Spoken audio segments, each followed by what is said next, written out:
ፍጡር ነው ማለት ነው። ወደ መኖር የመጣበት ጊዜ አለ ማለት ነው። እኛ ወልድን እንደዛ ብለን ወይም ደግሞ ያልተወለደበት ጊዜ ነበረ ብለን አናምንም። ጭራሽ አብ በነበረበት ጊዜ ሁሉ ወልድ ደግሞ ነበረ ብለን ነው ምናምነው። እሱ ግን ምን እያለ ሲናገር ነበር? እንዲህ የተሻጋሪ በቋንቋ ሕግ ሂዶ ማለት እንዲህ አደረገ ወይም ደግሞ እንዲህ የሆነበት ነው ተብሎ ከተነገረ በቋንቋ ሕግ ያልነበረበት ጊዜ አለ ማለት ነው የሚል አርጊመንት ሲያነሳ ነበር። ሶ አላህ ንግግሩ ነው ከተባለ የተናገረበት ጊዜ አለ ማለት ነው። ሶ ያልተናገረበት ጊዜ ደግሞ አለ ማለት ነው። ሶ መቼ ነው የተናገረው?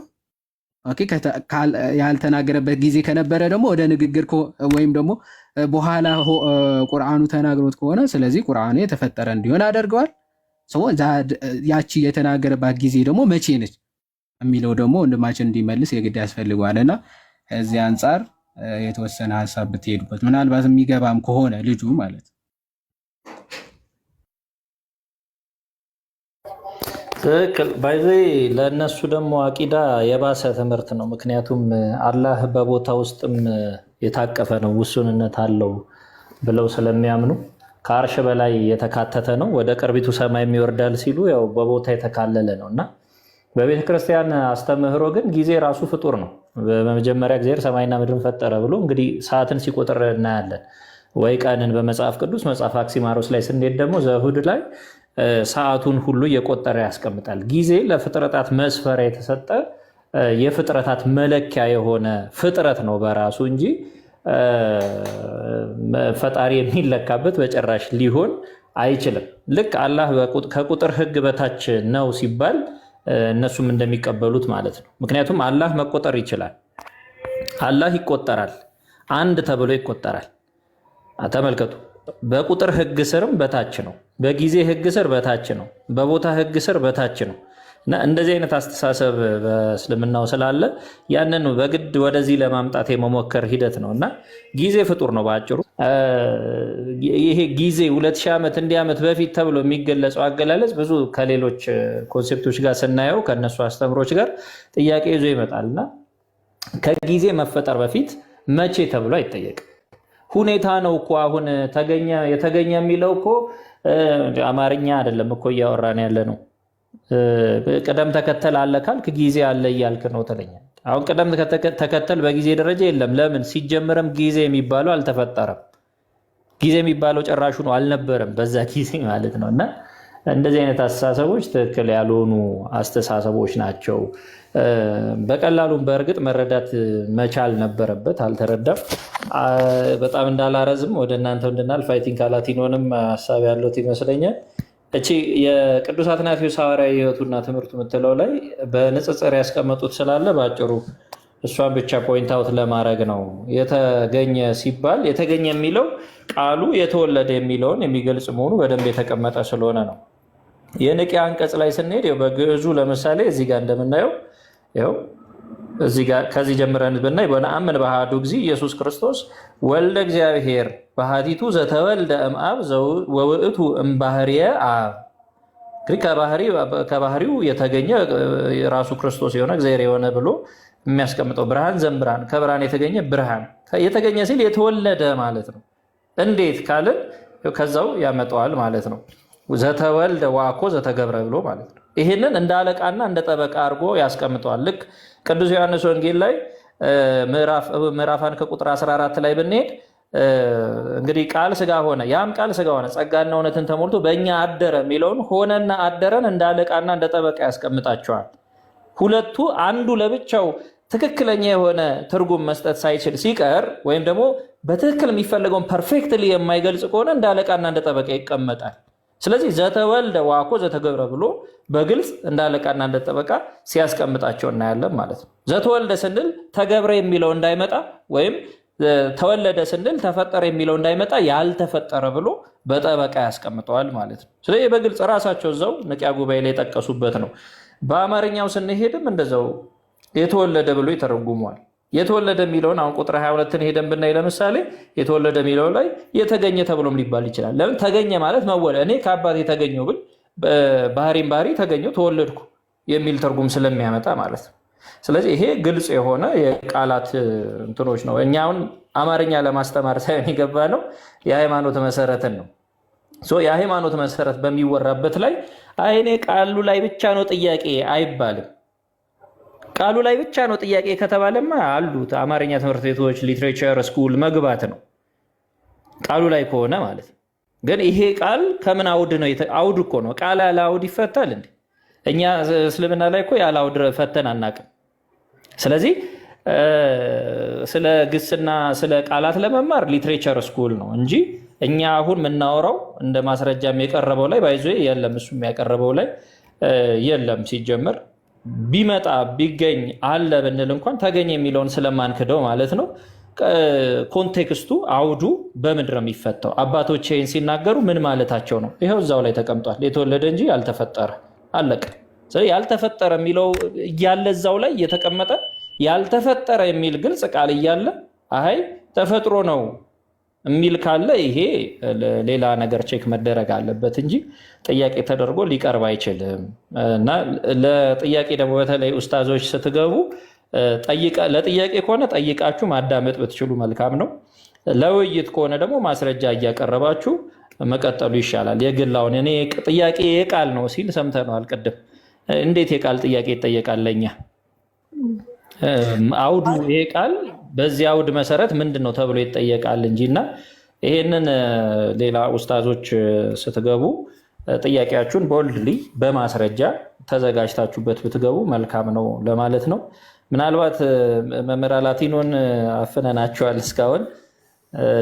ሀሳብ ካለት ይቀጥሉ፣ ከዛ እናውራበት። አክስቴም ሀሳብ አልሰጠሽም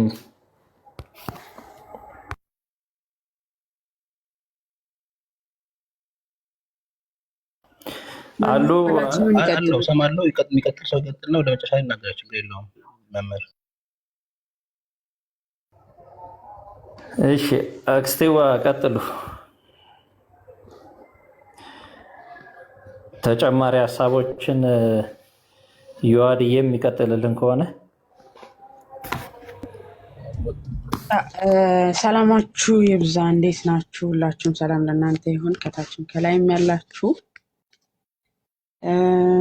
ሀሳቡ ብዙም ስላልገባኝ እንትን ልበል ማለት ይሄ መገኘት ከተባለ ጊዜን አመላካች ነው የሚል ይመስለኛል አይደል አጎቴ?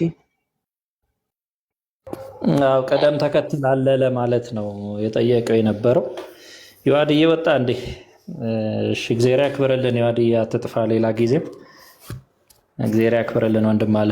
እሺ ቀጥይ አክስቴው፣ የምትቀጥይበት ከሆነ ሀሳቡ ላይ መገኘት የምትለዋለ ብቻ የቅዱስ ጎርጎርዮስን አንዲት ሃይማኖተ አበውን ላንብብላችሁና ጊዜን አመላካች እንዳልሆነ ማለት ነው። ቅዱስ ጎርጎርዮስ በዚህ በሃይማኖተ አበው ምዕራፍ 13 ላይ ቃል ምንድን ነው ይሄ አካላዊ ቃል የተባለው ማን ነው የሚለውን ሲያብራራ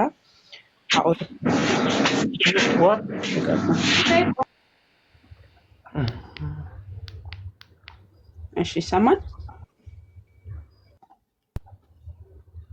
ኦኬ እነዚህ ቃል ዮሐንስ ወንጌል ላይ በመጀመሪያ ቃል ነበር፣ ቃልም በእግዚአብሔር ዘንድ ነበር፣ ቃልም እግዚአብሔር ነበር የሚለውን ይህንን አካላዊ ቃል እንደሆነ ያብራራና አተርጋውን ከተባለው ቃል ፖርፎሪኮር ከተባለው ኦትሪኮን ከተባሉት እንትን ይላቸውና ይለይና እነዚህ አተርጋውን የመላእክት ቃል ናቸው ብሎ ይናገራል። አካል ያለው አይደለም። እንደገና ፖርፎሪኮርም ደግሞ ነቢያት ከእግዚአብሔር ዘንድ የእግዚአብሔር ቃል እንዲህ ሲል ወደ እኔ መጣ እያሉ የሚናገሩት ቃል ነው፣ አካላዊ የሆነ አይደለም ይልና ፖርፎሪኮርም ደግሞ ማነው አውትሪኮን ደግሞ ከአየር የሚፈሰው ድምጻችን ነው፣ አካላዊ የሆነ ቃል አይደለም ብሎ ይናገርና የእግዚአብሔርን ቃል ግን ምን ይላል? የእግዚአብሔር ቃል ግን የማይለወጥ ረቂቅ ከሆነ ከአብ ባህሪ ተገኝቶ በአምላካዊነት ያለ ነው። ይኸውም ማለት ከአብ ጋር በቅድምና የነበረ በምን የነበረ? ከአብ ጋር ለይቶ አይደለም፣ በቅድምና የነበረ። አሁን አጎቴ ሲላችሁ ከአብ የወጣ ስለሆነ አብ ህይወት ካለው ወልድም ህይወት ያለው ነው። የሆነ ሰዓት የነበረበት የሆነ ሰዓት ያልነበረበት ዘመን የለም ነው። ኦኬ በቅድምና የነበረ ከዘመን የሚቀድም ቀዳማዊ ነው፣ ከእርሱም አይለይም ማለት ከማ ከአብ አይለይም፣ ልደቱ ከእርሱ አያልቅም፣ ያለመለየት በጊዜው ሁሉ ከእርሱ ጋር ከዘመን አስቀድሞ የነበረ ነው እንጂ ይልና ይህን ቃል ደግሞ ልክ አውትሪኮን፣ ቦርፎሪኮን፣ ፕሮፎሪኮን ብለን ካልናቸው አካል የላቸውም ብለን ካልናቸው እንዳንመድበው ይልና ይሄ ቃል ልክ እንደ አብና እንደ መንፈስ ቅዱስ አካላዊ የሆነ አካል ያለው ነው ብሎ ይናገርና ይህ ቃል ሰማያትና ምድርን የፈጠረ ነው። ሁሉ በእርሱ ቃልነት ተፈጠረ እንጂ ያለ እርሱ ምንም ምን የተፈጠረ የለም ይላል። ያለማ ያለ ቃል ያለ ክርስቶስ ኢየሱስ ማለት ነው። ሁሉ ነገር የተፈጠረው በማን ነው? በቃል። ልክ ሱረቱል ነህል ምዕራፍ 16 ቁጥር 40 ላይ ምን ይላል? ይኸውም ነገር መሆኑን ባሻ ነው፣ ለማንኛውም ነገር መሆኑን ባሻ ነው ጊዜ ቃላችን ለእርሱ ሁን ማለት ብቻ ነው፣ ወዲያውም ይሆናል አለ። ኦኬ አላህ ምን እያለ ነው? የሆነ ነገርን መፍጠር ሲፈልግ በቃሉ እንደሚፈጥር እየተናገረ ነው። የሆነ ነገር ሁን ማለት ብቻ ነው የሚጠበቅበት፣ ቃሉ ያንን ነገር ያደርጋል ማለት ነው። ልክ ዘፍጥረት ምዕራፍ 1 ቁጥር 3 ላይ ብርሃን ይሁን አለ፣ ብርሃንም ሆነ አይደል የሚለው? ብርሃን ይሁን አለ፣ ብርሃንም ሆነ። በደንብ አስተውሉ። ብርሃን የሆነው አይደለም ቃል፣ የሆነው ሳይሆን ብርሃን ያደረገው አድራጊው ነው ቃል።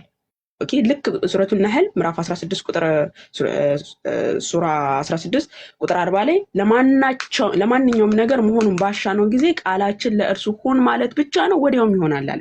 ስለዚህ ቃል አድራጊ ነው። ሁን ሲባል ብቻ የሚያደርግ ነው። ጨለማውን ብርሃን የሚያደርግ ኦኬ የሚፈጥር ነው። ለዛ ነው ቅዱስ ጎርጎርዮስ ምን አለ? ይህ ቃል አለ ሰማያትና ምድርን የፈጠረ ነው።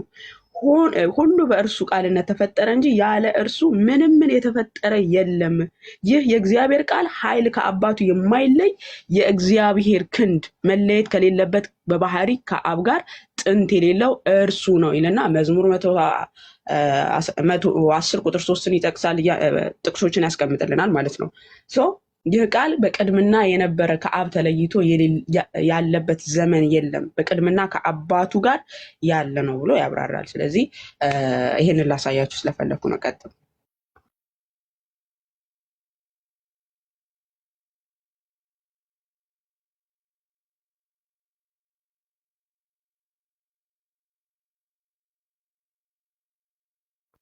ቃልት ያሰማልን። አክስቴዋ አለውኝ። ቀጥሉ ጋይስ። ቃልት ያሰማልን። አመሰግናለሁ። ዮሐዴ አመሰግናላችኋል። ዮሐዴ ወጥቷል። አሪፍ ነው። እኛም ተማማርንበትና ያመጣው አማርኛ እሱ ሊያደርግ የፈለገው ነገር ምንድነው? አማርኛው ላይ ስትሄዱ የተገኘ የሚል ነገር አለ። ያ ማለት ተገኘ ስንል በመሀል የጊዜ መሽቀዳደም አለ። አንዱ የበላይ ነው ምናምን የሚል ነገር ነው ለማንሳት የተፈለገው። አማርኛ ጸሎት ላይ ያለውና የኒቂያው አንድ ነው፣ እሱን ትቀበሉታላችሁ ሲባል እብነ ሐኪም አስረዳው። ኦኬ ጸሎት ሃይማኖት ላይ ምንድን ነው የተቀመጠው የሚለውን ነገር አስረዳው። ኒቂያ ጉባኤውንም ሄዶ አነበበ። በቃ የተገኘ የሚለውን ነገር እንደዚህ ነው። የፀሐዩ እንትን አይሰራም። ካብራሩትም እዛ ያሉት ሰዎች ናቸው ላይ ያብራሩ። እነሱማ ሲጽፉ እኮ እዛው ላይ ያስቀመጡ አይደል? በደንብ አድርገው አስቀመጡ እኮ ልዩነቱን። ቅድም እግዚአብሔር ባርከው ዮሐዴ በደንብ አብራርቶታል። ኦኬ የተወለደ እንጂ አልተፈጠረ ብለው በደንብ አድርገው አስቀመጡት። ምክንያቱም የተገኘ ብቻ ብለው ቢሆን ማንም ተነስቶ እንዴ የተገኘ ኦኬ፣ ስለዚህ በመሃል መሽቀዳደም አለ፣ እንደዚህ ነው ለካ የተፈጠረም ሊሆን ይችላል ተብሎ ምንፍቅና ሊነሳ ይችላል አይደለ? ነገር ግን እዛው ላይ ሲያብራሩ የተወለደ እንጂ ያልተፈጠረ በመለኮቱ ከአብ ጋር የሚተካከል ብለው ይቀጥሉታል ማለት ነው። ስለዚህ ግልጽ ያደርገዋል። ሌላው የፀሐዩ ብርሃን ምሳሌ አይሆንም ላለው ትክክል፣ ምሳሌ ሕጸጽ ነው። ሕጸጽ ቢኖርበት ግን ምሳሌው ትክክል ነው። ለምሳሌ የኮከብና የብርሃንም ሲነሳ ለምሳሌ ይሄ ኮከብና ብርሃን አንድን ኮከብ ስናይ ብርሃን አላት አይደለ? ብርሃኑና ኮከቡ የተነጣጠሉበት ጊዜ የለም። ብርሃኑ ግን ከየት ነው የተገኘው? ምንም ግልጽ የሆነ ምሳሌ ማለት ነው። ብርሃኑ ከኮከቡ እንደተገኘ ግልጽ ነው አይደለ? ግልጽ ነው። ነገር ግን ብርሃኑና ኮከቡ ብርሃኑ የሌለበት ጊዜ ወይ ደግሞ ኮከቡ ብቻውን የኖርበት ጊዜ አለ። ኮከቡ ያለ ብርሃኑ ስለማይገለጥ ማለት ነው። ምንም ግልጽ በሆነ መልኩ ወይ ደግሞ ኮከቡ ሳይኖር ብርሃኑ ብቻ የኖረበት ጊዜ ወይ ደግሞ ኮከቡ ኖሮ ብርሃኑ የሌለበት ጊዜ የለም። ምሳሌው ሕጸጽ ቢኖርበትም እንዲገባችሁ ግልጽ ስለሚያደርገው ማለት ነው። እችን አንብቤ እንትን ብል ደስ ይለኛል። የቅዱስ አትናቴዎስ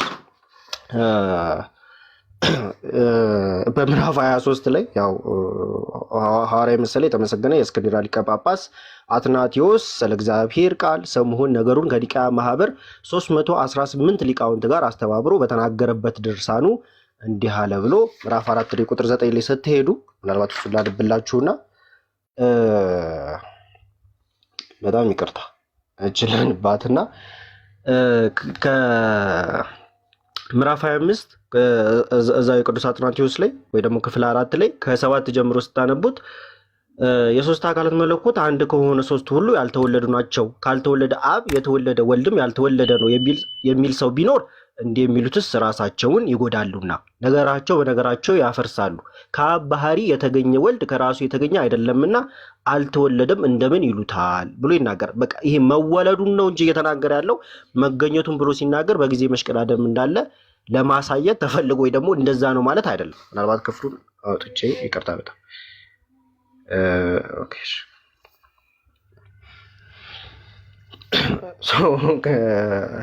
ቅዱስ አትናቴዎስ ሲያስቀምጥ ነገር ግን ከሌላ ባህሪ ያልተገኘ አብ በመገኘት ምናልባት ሞናርኪ ኦፍ ዘ ፋዘር የሚባል ሌላ ትምህርት አለ። ኦኬ ለምሳሌ መጽሐፍ ቅዱስ ላይ አንድ አምላክ አብ ተብሎ ሲገለጽ መንፈስ ቅዱስና እግዚአብሔር ወልድ ከአብ እንደተገኙ ግልጽ ነው። ይሄ የክርስትና ትምህርት ነው። ወልድ ከአብ እንደተገኘ መንፈስ ቅዱስ ከአብ እንደተገኘ ግልጽ ነው አይደለ? አብ ግን አስገኘ የለውም ነው። ኦኬ አብ ከዚህ ባህሪ ተገኘ የሚባልለት አካል አይደለም። አብ የወልድና የመንፈስ ቅዱስ አስገኝ እንደሆነ ግልጽ ነው። ይሄ የክርስትና ትምህርት ነው። የክርስትና ያ ማለት ግን በመካከላቸው የጊዜ ቅደም ተከተል አለ ማለት አይደለም። የጊዜ ቅደም ተከተል አለ ማለት አይደለም። አስቀድሞ እንደነበረ ገና ፀሐይ ሳትፈጠር፣ ገና ጨረቃ ሳትፈጠር፣ ገና ጊዜያቶች ሳይፈጠሩ፣ ገና ምድር ከፍጥረታት በፊት ከማን ተገኘ? ከአብ ተገኘ ወልድ መንፈስ ቅዱስ ከአብ ተገኘ የሚለው ትምህርት የጸና ትምህርት ነው። ነገር ግን ምን ይላል ቅዱስ አትናቴዎስ? ነገር ግን ከሌላ ባህሪ ያልተገኘ አብ ከሌላ አብ ከማን ተገኘ?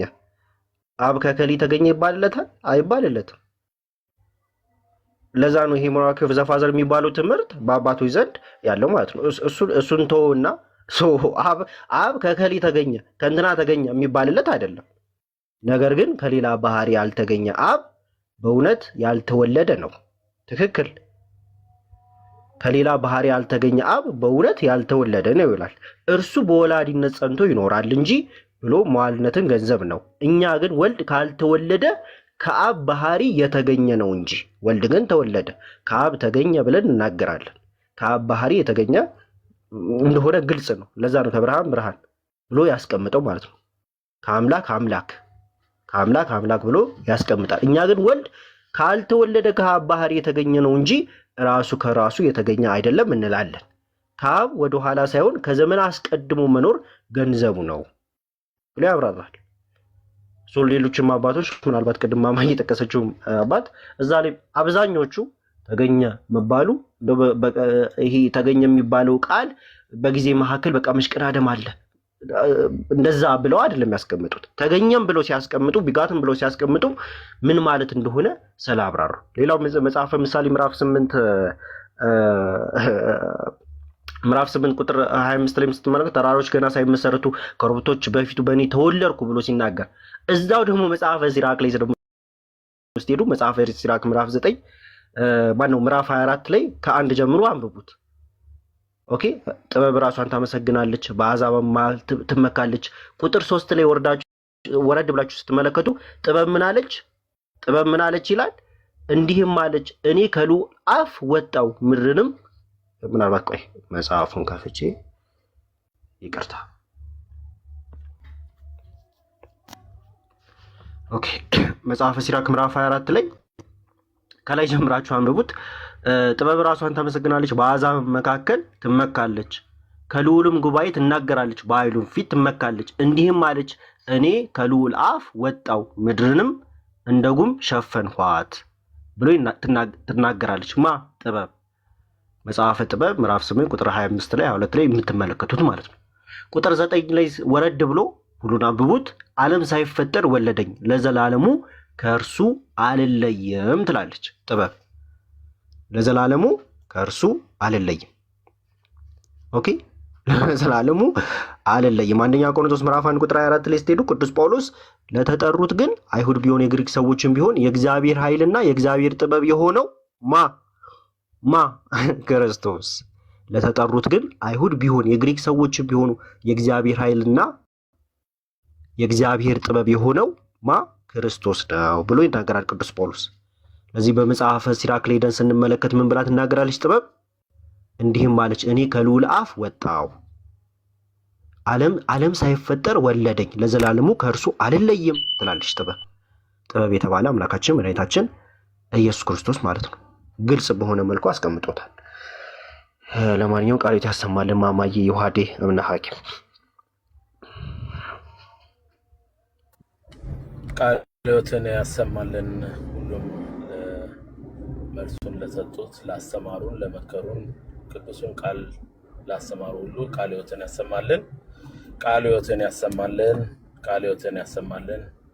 በጥበብ በጸጋ ያቆይልን። ብዙ ተብሏል፣ ብዙ ተነግሯል እና ለመደበቅ ፈልጎ የነበረው ወንድማችን በቃላት ጨዋታ ወይም መዝገበ ቃላት ቃል ራሱ ቃላትን የፈጠረ አምላክ በዛ በቃል ውስጥ ሊገደብ የማይችል መሆኑን ወንድሞቻችን አስተምሯል። በዛ ላይ መጨመሩ የመከለስ ያህል ስለሚሆንብኝ ወደ ቀጣዩ አጀንዳ ብንሄድ እምነ ሐኪም ምን ይመስላል? ሌሎች ወንድሞች ካሉ ከታች የሚጠይቁት እንግዶች አሉ። ምናልባት ግን ላቲኖን መምህር ሀሳብ ካሎት